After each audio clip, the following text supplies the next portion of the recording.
ಎಲ್ಲ ನನ್ನ ವೀಕ್ಷಕರಿಗೆ ರೋಮ್ ನಗರದಲ್ಲಿರುವಂತಹ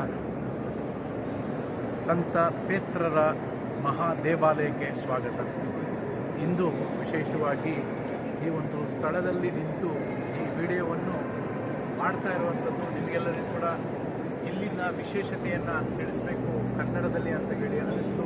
ಆದ್ದರಿಂದ ಈ ಒಂದು ಪುಟ್ಟದಾದಂತಹ ವಿಡಿಯೋವನ್ನು ನಾನಿಲ್ಲಿ ಮಾಡ್ತಾ ಇದ್ದೇನೆ. ನಾವು ಇಲ್ಲಿರುವಂಥದ್ದು ಪ್ರಪಂಚದಲ್ಲೇ ಅತಿ ಉದ್ದವಾದಂತಹ ಶ್ರೇಷ್ಠವಾದಂತಹ ಪವಿತ್ರವಾದಂತಹ ದೇವಾಲಯದಲ್ಲಿ ನಾವೆಲ್ಲರೂ ಕೂಡ ಇಲ್ಲಿ ನೆರೆದಿದ್ದೇವೆ. ಈ ದೇವಾಲಯದ ವಿಶೇಷತೆ ಏನಂತ ಹೇಳಿದ್ರೆ, ಈ ದೇವಾಲಯವು ಎಲ್ಲಿ ಜಗದ್ಗುರುಗಳು ನೆಲೆಸಿರುತ್ತಾರೋ ಆ ಒಂದು ಸ್ಥಳದಲ್ಲಿ ಈ ಒಂದು ಮಹಾ ದೇವಾಲಯವಿದೆ. ಈ ದೇವಾಲಯವನ್ನು 54ನೇ ಇಸ್ವಿಯಲ್ಲಿ ಕಟ್ಟಿದರು ಎಂಬುದಾಗಿ ಹೇಳಲಾಗುತ್ತದೆ. ಈ ಒಂದು ಮಹಾ ದೇವಾಲಯದ ವಿಶೇಷತೆ ಏನಂತ ಹೇಳಿದ್ರೆ, ಇಲ್ಲಿ ನಮಗೆ ತುಂಬ ಸಂತೋಷದ ವಿಷಯ, ಇಲ್ಲಿನ ಸುಂದರವಾದಂತಹ ಎಲ್ಲವನ್ನು ನಾವು ಗಮನಿಸಿದಾಗ ನಮಗೆ ತಿಳಿಯುತ್ತೆ. ಇದನ್ನು ಆಡಂಬರವಾಗಿ ದೇವರ ಪ್ರಸನ್ನತೆಯನ್ನು ಪಸರಿಸುವಂತಹ ಒಂದು ಸುಂದರ ತಾಣವಾಗಿ ಈ ಒಂದು ಸ್ಥಳವನ್ನು, ಈ ದೇವಾಲಯವನ್ನು ನಿರ್ಮಿಸಲಾಗಿದೆ. ನನ್ನ ಎಡಗಡೆಯಲ್ಲಿ ನೀವು ನೋಡಬಹುದು, ಸಾಕಷ್ಟು ಜನ ಅಲ್ಲಿದ್ದಾರೆ.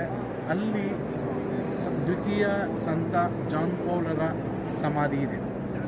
ಆ ಸಮಾಧಿಗೆ ಸಾಕಷ್ಟು ಜನರು ಬಂದು ಪ್ರಾರ್ಥನೆಯನ್ನು ಮಾಡ್ತಾ ಇದ್ದಾರೆ ಆ ಒಂದು ಸ್ಥಳದಲ್ಲಿ. ಅದೇ ಆ ಸಮಾಧಿಯ ಎದುರಿಗೆ ಮೇಲುಗಡೆ ನೋಡ್ಬೋದು ಸಂತ ಲೂಯಿ ಮಾರಿ ಗ್ರೆನಿಯೋ ದೆ ಮೊಂಟ್ಫೋರ್ಟ್ ಇವರ ಒಂದು ಸ್ಟ್ಯಾಚ್ಯೂವನ್ನು, ಪ್ರತಿಮೆಯನ್ನು ಇರಿಸಲಾಗಿದೆ. ದ್ವಿತೀಯ ಜಾನ್ ಪೌಲರಿಗೆ ಸಂತರ ಮೇಲೆ ಸಾಕಷ್ಟು ಪ್ರೇಮವಿತ್ತು, ಒಲವಿತ್ತು, ಅವರನ್ನು ಪ್ರೀತಿಸಿದರು. ಕಾರಣ ಸಂತ ಲೂಯಿ ಮಾರಿ ದೆ ಮೊಂಟ್ಫೋರ್ಟರು ಮಾತೆ ಮರಿಯಮ್ಮನವರ ಬಗ್ಗೆ ಸಾಕಷ್ಟು ವಿಷಯಗಳನ್ನು ತಿಳಿಸಿದ್ದರಿಂದ ಅವರಿಗೆ ವಿಶ್ವಾಸದಲ್ಲಿ ದೃಢತೆಯನ್ನು ಕಾದುಕೊಳ್ಳಲು ಸಹಾಯವಾಯಿತು. ಆದ್ದರಿಂದ ಈ ಒಂದು ಮಹಾ ದೇವಾಲಯದಲ್ಲಿ ಸಾಕಷ್ಟು ಜನರ ಈಗ ಸುತ್ತಮುತ್ತ ನಾವು ನೋಡ್ಬೋದು, ತುಂಬ ಜನ ಪ್ರವಾಸಿಗರು ಬಂದು ಈ ಒಂದು ಸ್ಥಳದಲ್ಲಿ ಈ ಸ್ಥಳವನ್ನು ನೋಡಿ ವೀಕ್ಷಣೆ ಮಾಡಿ ಹೋಗ್ತಾರೆ. ಅದೇ ರೀತಿ ನಾನು ಇಂದು ಈ ಬೆಳಗ್ಗಿನ ಸಮಯದಲ್ಲಿ ಇಲ್ಲಿಗೆ ಬಂದು ಜಗದ್ಗುರುಗಳನ್ನು ಇಂದು ಭೇಟಿಯಾದ ನಂತರ ಈ ಒಂದು ಸಣ್ಣದಾದಂತಹ ವಿಡಿಯೋವನ್ನು ನಾನು ನಿಮಗೆಲ್ಲರೂ ಕೂಡ ಮಾಡಬೇಕು ಅನ್ನಿಸ್ತು. ಆದ್ದರಿಂದ ಈ ಸ್ಥಳದಲ್ಲಿ ನಾನು ವಿಡಿಯೋವನ್ನು ಮಾಡ್ತಾಯಿದ್ದೀನಿ. ಬೇರೆ ನೀವು ಗಮನಿಸ್ಬೋದು, ಈ ದೇವಾಲಯದ ವಿಶೇಷತೆ ಏನು ಅಂತ ಹೇಳಿದ್ರೆ, ಈ ದೇವಾಲಯದ ಮೊಟ್ಟ ಮೊದಲ ವಿಶೇಷತೆ ಏನಂತ ಹೇಳಿದ್ರೆ, ಇಲ್ಲಿ ಸಂತ ಪೇತ್ರರ ಸಮಾಧಿ ಇದೆ.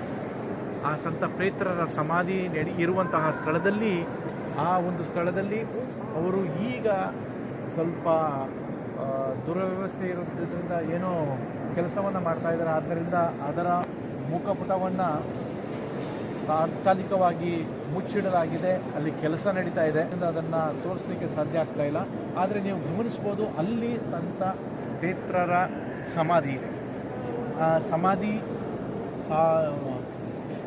54 ಮತ್ತು 74ರಿಂದ 64ನೇ ಇಸ್ವಿಯಲ್ಲಿ ಇಲ್ಲಿ ಸಂತ ಪೇತ್ರರನ್ನು ಒಂದು ಸಮಾಧಿ ಮಾಡಲಾಯಿತು ಎಂಬುದಾಗಿ ಹೇಳಲಾಗ್ತದೆ.